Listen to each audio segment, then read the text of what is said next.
Hello everyone, this is Venom Geek Media here, and welcome to this Q&A on the Breen Attack on Earth.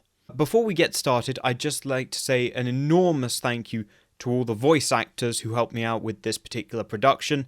Without these volunteers, I would not be able to make these episodes to the standards that I make them today. So thank you very much to everyone who helped out, both in voice acting and other behind the scenes stuff.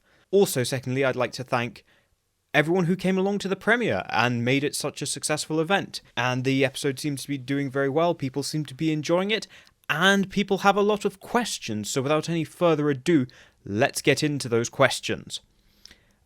So, just to be clear, I'm going to, where I can, lump a lot of questions together, because there's a lot of questions which are often kind of similar, or hitting on the same theme, so I'm going to sort of lump them in together into one question and do a then broad topic answer, if that makes any sense.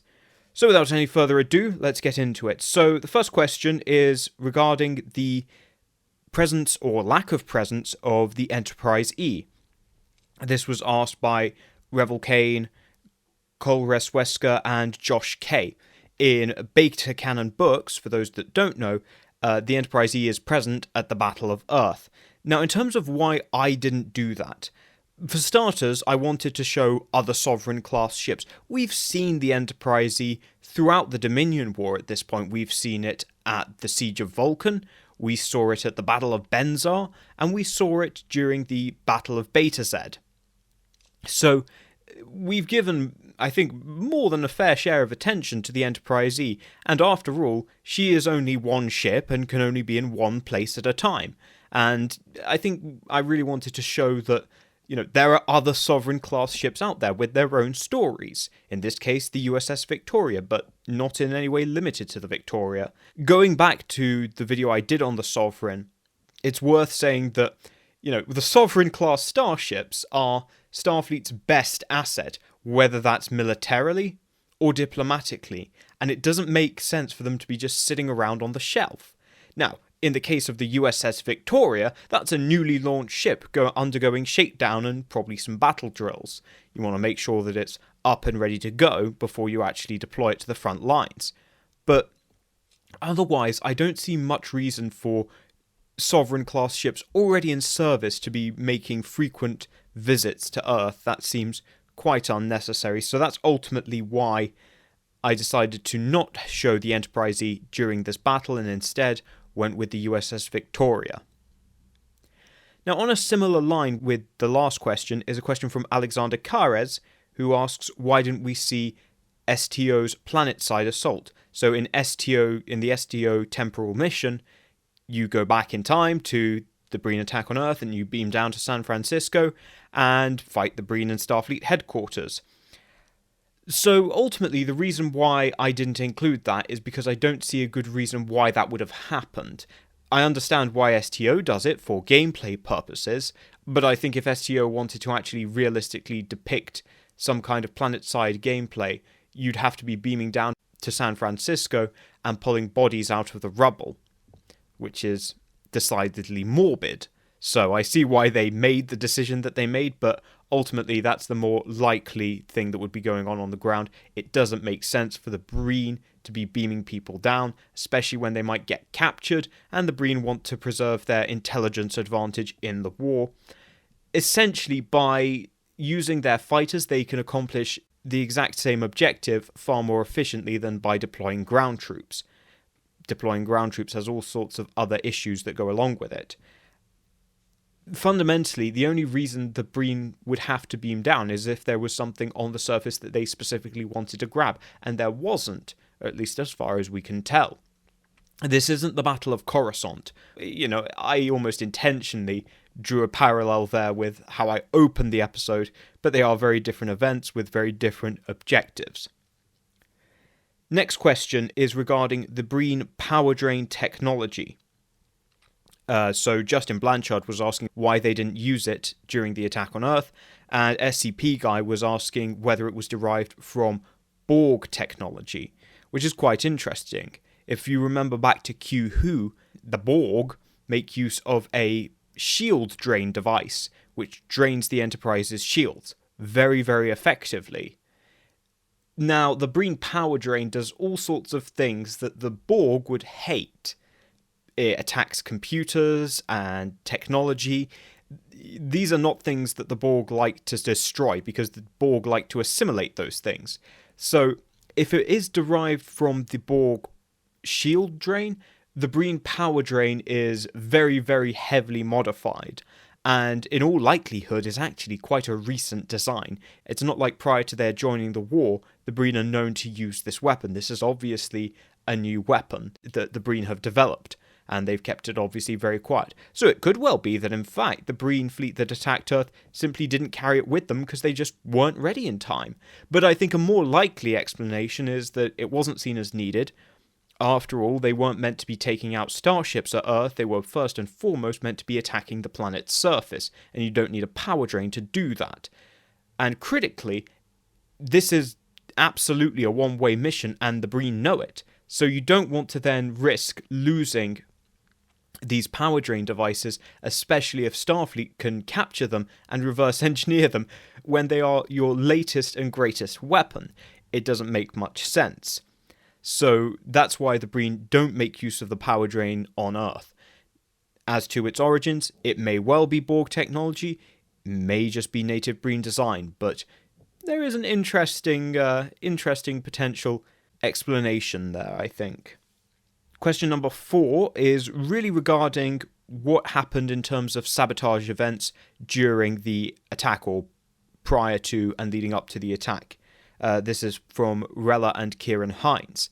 So I'll break it down in terms of the actual sabotage events, and then Rella had an additional question on top of that. So there were basically 2 kinds of sabotage that were carried out. There was sabotage carried out by the Breen, and sabotage carried out by the 4 shapeshifters that are on Earth. So the detection arrays on the perimeter of the system and the space doors were sabotaged by the Breen, kind of. So when the Breen made their visit to Earth, very open and above board, it wouldn't have taken much to, on their way out of the system, launch a small shuttle, little stealthy shuttle, and fly up to the detection arrays and plant some kind of sabotage device, and just bank that it wouldn't be detected during maintenance cycles, or there wouldn't be a maintenance cycle on that particular satellite prior to the Breen attack on Earth. If there was, it might have been detected. And then the other one is the space doors. How did they sabotage those? Well, in all likelihood, the Breen were probably given some innocuous piece of cargo, some kind of device. They probably didn't even know. But that it was a shapeshifter. They would just offload their cargo onto Earth space dock, perfectly normal, and also this suspicious-looking device that the founders tell them will do something. They don't even know what it's going to do, but the founders say, don't worry, it will sabotage the station at the right time. They don't know what it is.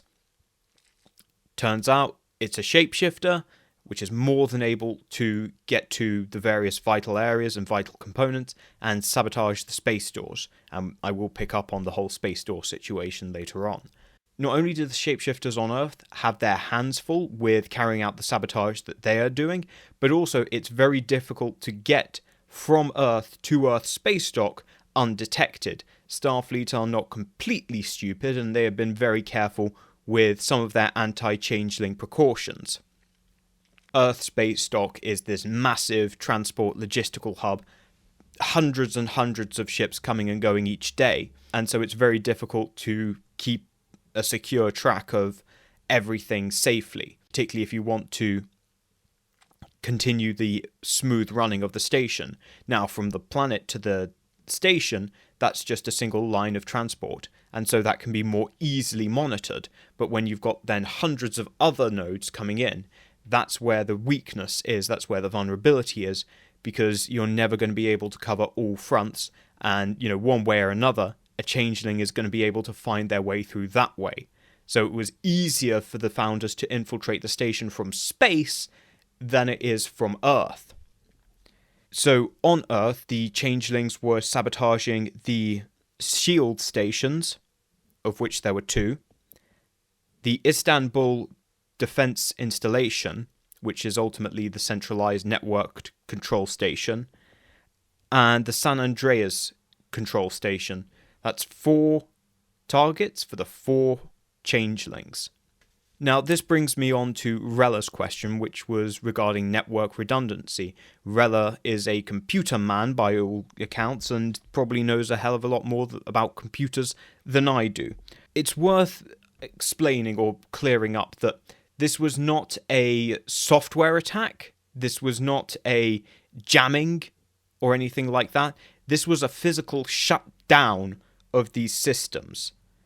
So it wasn't that the Istanbul control center was cut off via jamming or interference or the sabotaging of communications. It was physically shut down by the changeling present there. Same thing with the shield control stations as well. Now, with the shield control stations, you have the problem of, well, that's where your hardware is located. So if that is shut down, you just can't use that hardware, and you need that to raise the planetary shield. With the Istanbul control center, you can reroute those functions to other systems. However, that takes a lot of time, and you are also relying on any pre-existing infrastructure to do so. So it's not that the turrets were completely useless, it's that they fell back on their old sequential node operating system, which is not networked in the same way. It's kind of networked, but not in the same way. And the sequential node system, perfectly good for the 23rd century, not so good for the 24th century. We've seen this kind of system used in a couple of battles when the Dominion have been going up against old fortifications. And basically what happens in those situations is that Jem'hadar attack ships will open fire on the turrets, they'll draw their fire, and then that will leave an opening for the Jem'hadar battlecruiser to come in and torpedo them, because they just respond to the last thing that shot at them, rather than the bigger threat. Now we get to question number 5. This was regarding dates, and some of the dates or timeframes I gave for when Earth had previously been attacked, primarily Nicola Sturner and Resro among others. So some people were contending that, no, the Xindi attacked Earth, but the Xindi attacked Earth in 2152. The Breen attacked Earth in 2375. That's over 200 years later. I said 200 years, I was very careful with that. That's one point. The other point to make is also the Xindi attack on Earth, while devastating in its own right, was not necessarily the most dramatic or effective of attacks. It wasn't really targeted. The Xindi probe just kind of appears in orbit and basically draws a line with its laser pointer. It isn't really thinking that much about what it's shooting at. It's not meant to be. It's only a test. It's not meant to take out Starfleet headquarters or anything. It's just to show that that weapon technology works. In any case, it's very, very different to the Breen going after San Francisco and utterly devastating the home of Starfleet. It's completely separate. One is a far more dramatic and effective attack than the other. Then the further date after that is the Romulan attempt on Earth, which is in 2156. Of course, that one was the last conventional attempt, but the Romulans didn't actually succeed. They never got close to Earth. They were turned back by the Mars Defense Perimeter. Probably the only time that's happened. And then when it comes to the Borg, neither attack actually hit, and also I don't really count the Borg because they're not a sort of conventional enemy force. It's like mentioning V'Ger or the Whale probe. They're just these sort of anomalous events that are dangerous, but they don't fit into the sort of geostrategic picture, the astropolitical picture of the Alpha and Beta quadrant. So yeah, that's why I kind of skipped over those. Okay, next question. This is very interesting. This is from NSR Ince and Jean-Luc Captain. Why didn't the Breen just surrender to Starfleet when they had carried out their objective? And why did they go full kamikaze? Jean-Luc Captain giving the broader context that the Breen do not seem like the kind of people who would go kamikaze. And this is a very interesting question. So it's fair to say that the Breen absolutely knew that this attack was a one-way trip. So partially, there was probably just selection bias. If you get a bunch of soldiers together and say there's this really, really, really dangerous mission that, basically no one will come back from, but you'll do something really incredible and everyone will be talking about it for years, there will be a subset of people who will step forward, and they can be expected to do things like kamikaze runs, potentially. So every race has individuals, every race has those people with a few more screws loose than others. So I think partially it was probably just put out, said, who wants a one-way trip to glory and death? And there are probably Breen that took up that offer. And so then also, once you get to that point, there's sort of nothing else to do. You can't realistically retreat, particularly if you're one of the bigger ships, and you don't want to become prisoners. Again, you want to maintain that intelligence advantage that the Breen have over the Federation, and you don't want to be taken prisoner. That would be humiliating. And then tying all of this together is the desire to impress the Dominion. And the Dominion are infamous for making kamikaze runs. Their fanatical drive to win above all else. And so perhaps the Breen felt the need to prove themselves to the Dominion and show that they were just as capable of such fanatical sacrifice as the Jem'hadar. Ultimately, we don't know why the Breen are so fanatical, or these particular Breen. These might have been the only ones. Every other Breen might be a complete coward and, run away at the first sign of trouble, but certainly these Breen that attacked Earth, they are not. It could be that the Breen as a society are highly religious. It could be that they may not value the life of the individual in the same way that we do. Or it could be an idea of nationalist zeal, dying to not necessarily protect the nation, but to actually form the nation. The Breen Confederacy, we don't know much of its political situation, but it might be in a sort of situation as 19th century Italy, where it's slowly forming out of a collection of principalities, city-states, dukedoms, so on and so forth, into a single united nation. And that can drive a lot of zeal, the idea of sacrificing your life to build a nation. That's very powerful, and that's what drove a lot of countries, particularly during the First World War, that nationalist struggle, and indeed still continues to drive countries to this day. So definitely don't rule that out. Ultimately, you've got to bear in mind that, when it comes to everyday operations, the Breen are probably pretty cowardly. Are you really going to die for some chickens? But your own people, your nation, that's another story. Okay, next question is from Shannon Carter, and this is regarding several officers that appear in TNG, and where are they now, given that I mentioned Commander Shelby, now Captain Shelby. So, I'm just going to go through this list. So, Admiral Hayes, if it's the one I'm thinking of, maybe we're thinking of different Admiral Hayes. I'm thinking of the one who fought and died at the Battle of Sector 001. He was the guy who contacted Picard to let him know that the Borg had returned and had taken control of the fleet, and was probably trying to disable the cube so that Starfleet could study it. I've got a whole video on the Battle of Sector 001 for those newer to the channel. So suffice it to say that Admiral Hayes is very dead. Now we get to what I'm going to call the Old Guard. So this is Admiral Quinn, Savar, and Aaron. So, these guys are the Old Guard. They're the guys who were infected by the alien bugs. And, suffice it to say, they've been pushed out at this point. Not because they got infected by alien bugs, although that's a little bit embarrassing, but more to the point of they had just very old and outdated ways of thinking. These were the people who were in charge during the border wars. So they weren't the people on the ground. These were the people back at Starfleet headquarters saying everything's fine sort of thing. So, by this point, these admirals have really been pushed out of any key major roles because they're just so old and behind the times.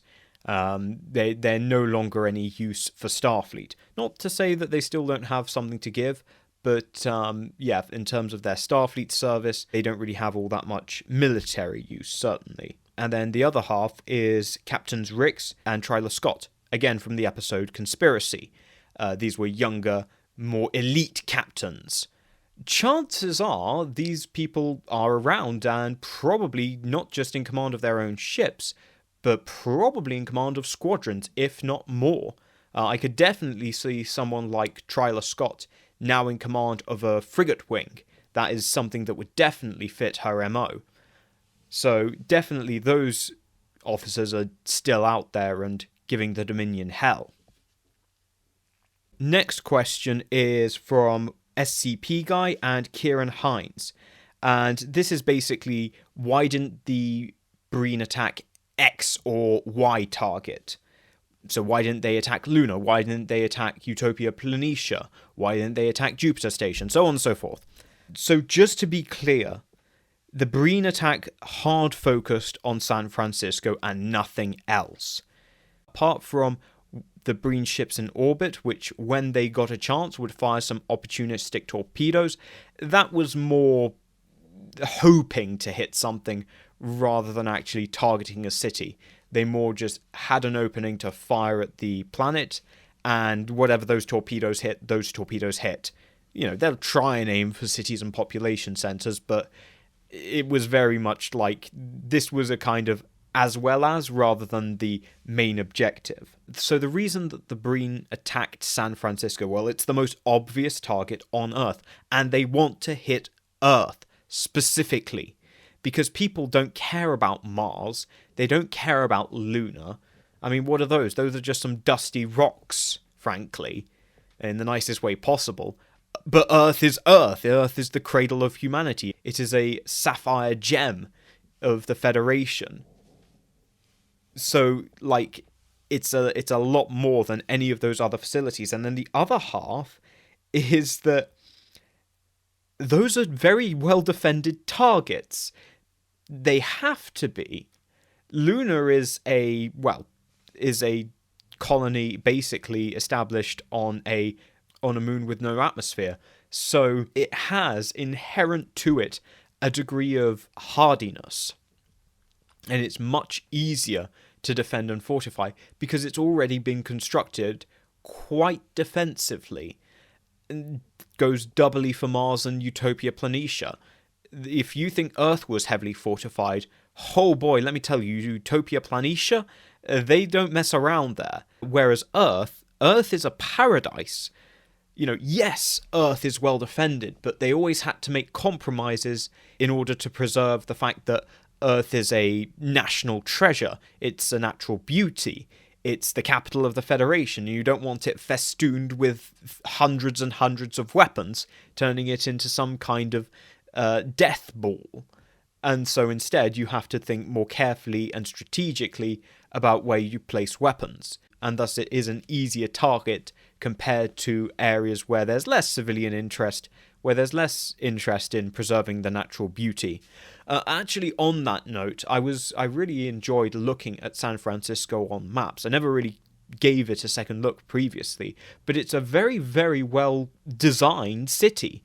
I know people like to meme on it today because, well, Californian City is Californian City, but it was clearly built by people who knew what they were doing. The actual city of San Francisco is strategically perfectly located on the mouth of the bay and on high ground. Again, the people who built San Francisco, they really knew how to build a city very sensibly. To my European mind, it very much makes sense, as opposed to something like LA, which is just an American abomination. That's enough me ragging on your urban planning. And also, just to finally note off, the objective of the attack was never to cause substantial material damage. If that was their objective, they were never going to succeed. The Breen objective was always to score a psychological victory. Material costs weren't really accounted for. It was the idea of inflicting a psychological defeat on the Federation. That's what the Breen were looking to do. So in that way, judging like, oh, they should have attacked this or attacked that, misses the point of what the Breen were doing.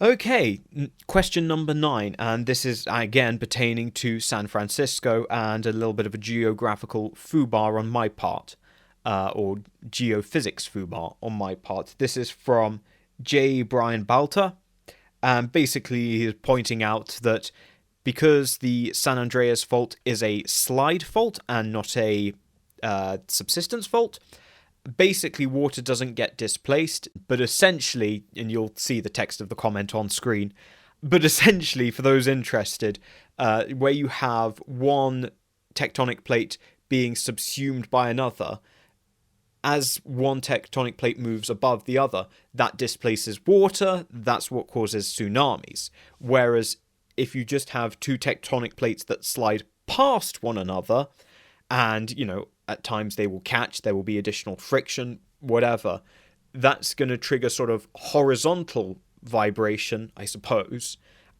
But of course, that can just disperse over a wide expanse of sea, whereas vertical displacement, again, or vertical vibrations or shock waves, that's much better at displacing and disrupting water, and that tends to be what creates tsunamis. That is my very amateurish explanation of what he said, but I do understand that, and yes, it is probably a better explanation to say that the Breen just torpedoed the sea, and, you know, photon torpedo, that's like a nuclear detonation, if not more than a nuclear detonation. So yeah, a photon torpedo in the Gulf of Filones, yeah, that'll create a tsunami. That'll have the desired effect. So yeah, that'll do. I just wanted to get an earthquake in there. I couldn't resist. You know, it's kind of part of the identity and mythos of the area.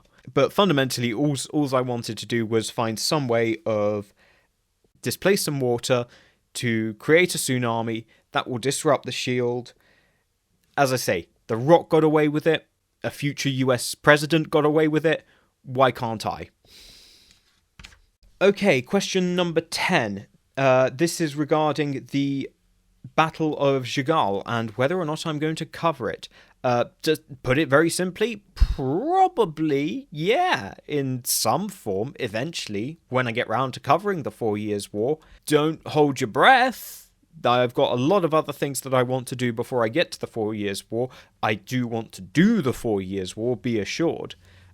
So I will get to that eventually, but I will actually just remark one note, which I completely forgot from the Strange New Worlds episode. Unusually for Star Trek, they give a very large number of casualties, over 200,000 Starfleet casualties, and yet only 1,000 civilian casualties, which doesn't seem to line up with anything that we know of war. So that's odd. You know, you'd expect civilian casualties to be not necessarily in excess of Starfleet casualties, but in reasonable proportion, rather than just, what is that, 10% of that? Not even 10%, 1% of that. That just seems like almost an excessive number of casualties for, you know, something that is a relatively modest colony, as far as we can tell, just a little asteroid colony that you see all over the place in TOS. There's lots of them, but they're all very small little, tiny little communities. They hardly seem worth 200,000 lives. Though I say that, and yeah, the Russian army proudly proclaims that it's taken Avdiivka for who knows how much loss, so what do I know? Next question is from Andrew Rosser, and this is basically how many ships were present, how many ships were lost. So in total, Starfleet deployed in total 52 ships, and they lost 12, mostly destroyers. The Breen deployed with dead on 100 ships, and only 9 escaped. So pretty severe casualties on both sides, sort of proportionally, but I think, yeah, the fact that a Starfleet force half the size of the Breen force was able to wipe them out so effectively tells you an awful lot about the balance of power between Starfleet and the Breen. Next question is featured General Chang as a quote, and would I do a breakdown of Chang's campaign plan from Klingon Academy? In short, potentially, yes. Very possibly. My only issue and the only hesitation I have is that I'm not particularly keen on a lot of the ships that we see in Klingon Academy. Some of them are very... they're a little bit silly. You've got, like, Galaxy-class sized 5 nacelled Klingon battleships in the late 23rd century, and I'm like, not so sure about that. That's a bit much. That's almost a bit 40k for me. But, in terms of the actual patterns of the plan, absolutely I may well cover that. That is an interesting era, the late Cold War. The Klingon Federation Cold War of the 23rd century has a lot of distinct phases, and particularly going into the late 2280s, early 2290s, in the lead up to the Praxis disaster. Things were looking very, very, very scary at that point, and some of the things that the Klingons were working on, but either didn't produce or produced in very small numbers, were very, very scary, especially to a Starfleet of that particular period. So, potentially, yeah, I'll look at that in the future.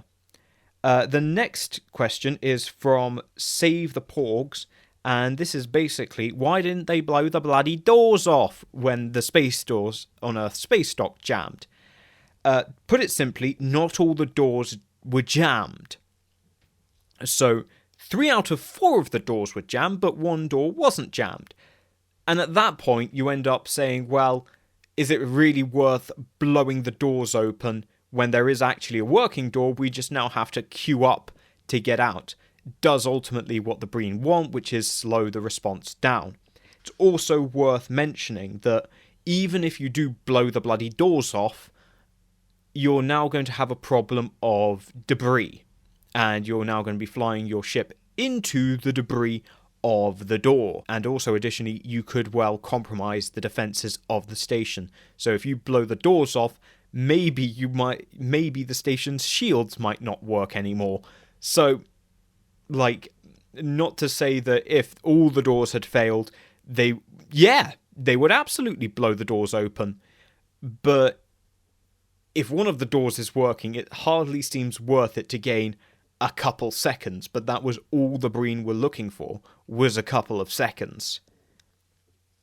Next question, someone was asking, is that Animarchy? Yes, it was. It was indeed Animarchy, the famous Australian anime history man. There's a lot of Australian history channels. Is this just me? You've got Animarchy, you've got Perun, you've got History of Everything. But yes, he also came in to help on Septimus 3, did a Klingon voice there. He is a well-known pro-Klingon sympathizer. And his history content is very good, actually. I've been watching more and more of it. A very interesting channel, and yeah, nice guy. So it's been an absolute pleasure to have him on. And yeah, particularly if I start doing more Klingon stuff, particularly if I'm doing General Chang, he will be my go-to guy. Next question. This is from Terran Admiral. Would civilians be able to take cover if they were alerted in time? Well, the question is, take cover in what? Now, there are various ways civilians could take shelter on Earth. There are probably still World War III era fallout shelters, and possibly beyond that, there may have been new shelters built during the Romulan War. Again, I think that's unlikely given that the Romulan threat was primarily nuclear, so they probably just reused those old World War III era shelters. The trouble is you've got to ask yourself, when you are sheltering from a bombardment, what kind of bombardment are you sheltering from? Are you sheltering from a tactical bombardment? So some civilians take cover in some caves as photon torpedoes or phasers are fired at low yields in their vicinity to take out particular emplacements or fortifications, particularly or troop concentrations. And that's very, very different to being subjected to a strategic bombardment. for want of a better word, a glassing, where, yeah, no matter what shelter you're in, particularly by the time we're in the 24th century, it does not matter. If the enemy is not interested in the planet being sustainable post-bombardment, no shelter is going to save you. That is just a fact of 24th century era warfare. Earlier periods, there might be some benefit, but yeah, if the enemy wants to destroy the planet and everything on it, there's very little that a shelter, several meters underground is actually going to do against a plasma torpedo. Just the reality.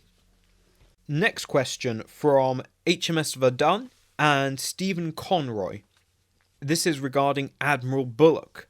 And did he face an inquest? Was he scapegoated? What happened? So, yes, he was put on he was given a court-martial. This is standard procedure. When anyone in the military cocks up, you go and you have a court-martial. This is how you preserve accountability and stop people from just being able to shrug off failures and say, nah, it was fine, don't worry about it. Ultimately, the findings of this inquest was there was a lack of investment in defensive hardware. There was some laxity in the use of anti-changeling procedures. However, Admiral Bullock responded about as well as anyone could have been expected to, given the situation. But, like I say, there was some laxness in the anti-changeling procedures. It's worth bearing in mind that the last supposed changeling attack was several years before, and actually during the course of the war, there had been basically no changeling activity on Earth, so a lot of people had dropped their guard or become lax about maintaining these procedures, particularly because they were often so time-consuming. Again, Earth is a busy port, and you want to get ships in and out of that port as quickly as possible, so you might forego those more extensive checks that slow things up. Again, wartime, it's about getting material in and products out. You are, after all, working on a war economy, and security checks like that can slow things up.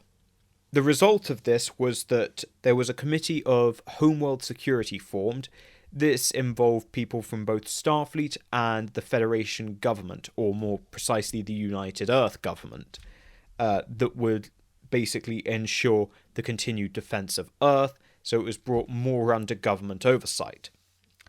Bullock himself was not demoted, but he was reassigned from his deployment to Earth, and he was essentially then sent to the front lines, where it was felt that Bullock's talents better lay. The assessment of Starfleet Command was essentially that the long assignment at Earth had gnawed away at some of his instincts and made him lazy, made him slow, and that he would probably benefit from going to the front lines and being more engaged in the war rather than being far at the back of the lines. I'll probably do a whole video on Admiral Bullock and his role in the war. Next question from Mr. Gunlover. Is this the last Battlespace episode of the Dominion War? So, I can say for absolute certainty that I will be doing at least one more episode, and I won't tell you exactly what this episode will be. All I will say is that I will be very much indulging myself. Battlespace has always been intended as a series to show the battles that we didn't see. That's why I haven't done The Sacrifice of Angels so much, or the Battle of Cardassia. Now, I will do the Battle of Cardassia, to be clear, but that will probably be in the form of a special episode, because the Battlespace format, the documentary with all the music and dramatic narration and quotes and everything, and, battle slides, that's not something that can realistically depict the Battle of Cardassia, which is this enormous affair. That's why I'm instead going to probably do a special, and it'll be a little bit more dry, a little less dramatic, but I will convey the essentials of the battle there. Potentially, if that goes well, and potentially if I sort of enjoy it, I might come back and then do like a a Battlespace episode on Cardassia and like do some highlights from the battle, but I can't physically cover the entire battle in the space of a Battlespace episode. That's just not practicable. As I say, there will be one more episode in this apocalypse theme. After all, there are 4 Horsemen of the Apocalypse. There is still one to go, and as I say, I like to indulge myself. Next question from SCP Guy. How did the Breen outnumber the pre-war Starfleet? Now, partially it depends on what you mean, the pre-war Starfleet. If we're talking about the TNG Starfleet, that's about 400 ships. However, by the time we get to genuine pre-war, we're talking, 2374, or, 2373. So this is after the Battle of Sector 001 and everything. We are looking at a pre-war fleet of 600 ships.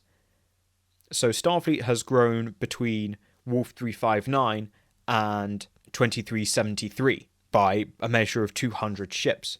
So that's just to give it context, because in reality, and now answering Kieran Hines' question, the Breen only muster about 6 to 8 fleets throughout the entire duration of the Dominion War.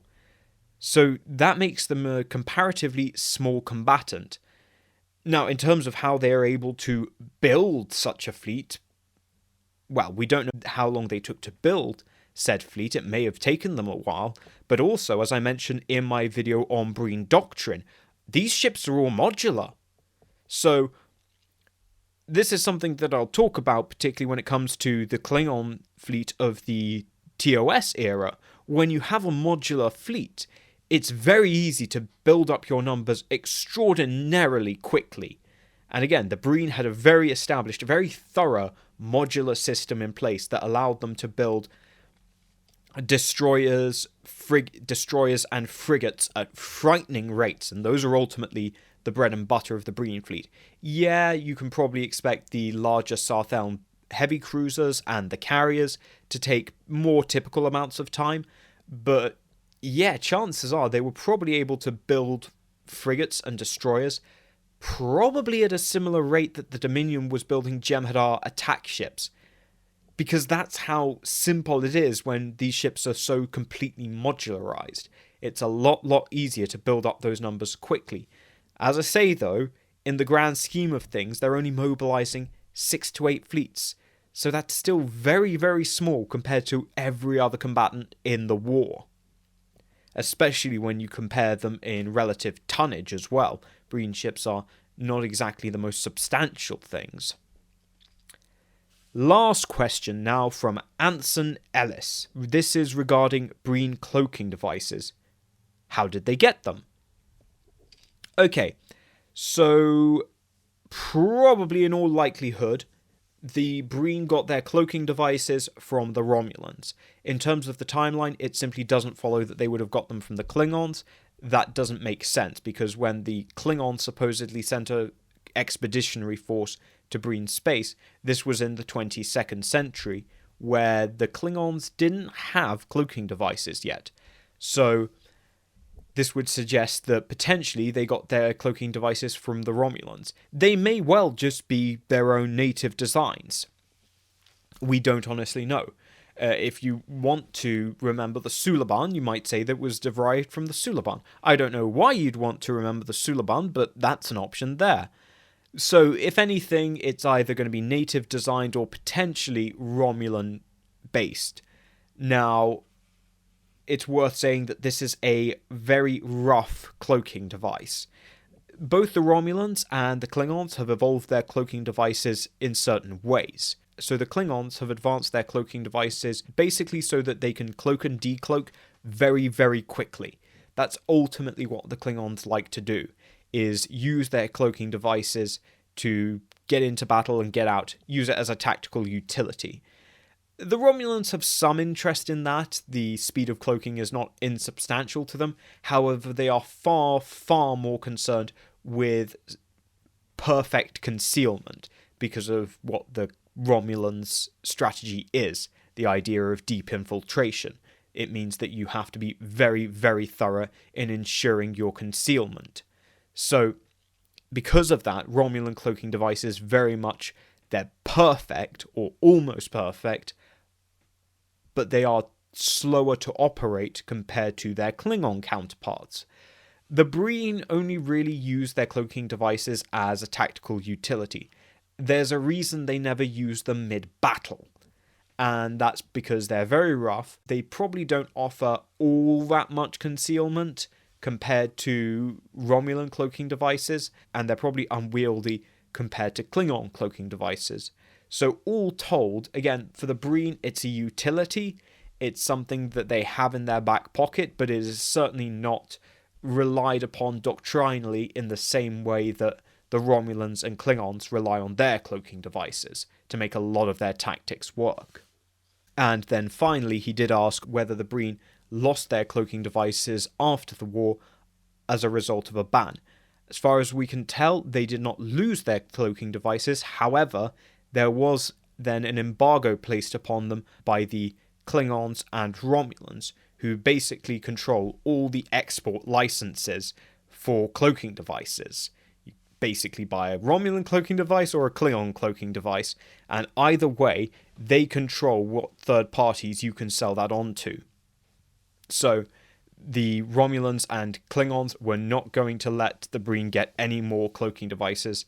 Partially that's to ensure their continued technological advantage over the Breen. The Breen didn't have their cloaks confiscated.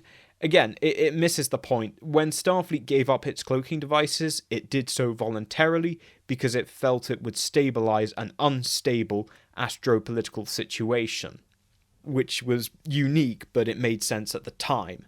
Whereas the Breen losing their cloaking devices, or the Breen having or not having their cloaking devices, it's kind of immaterial to the situation. It doesn't actually make all that much of a difference.